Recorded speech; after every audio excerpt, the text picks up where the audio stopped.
السلام علیکم، کیسے ہیں آپ سب؟ امید ہے اللہ کے حکم اور کرم سے ٹھیک ہے۔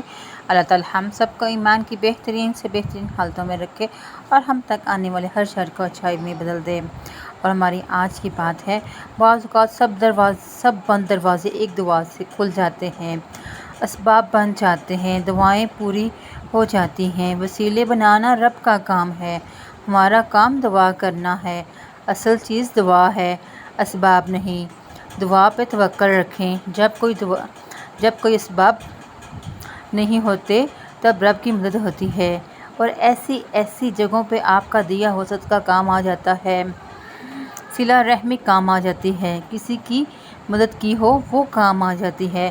اور سب سے بڑھ کر جن دعاؤں کے قبول نہ ہونے پر آپ مایوس ہو رہے ہوتے ہیں، ہمیں پتہ بھی نہیں ہوتا کہ وہی لمحہ قبولیت کا ہوتا ہے۔ وہ تو رب ہے، مسبب الاسباب ہے، اس پہ بھروسہ رکھیں۔ اپنی مجبوری نہ دیکھیں، نہ اسباب دیکھیں، دعا دیکھیں اور دعا کی قبول کرنے والے کو دیکھیں۔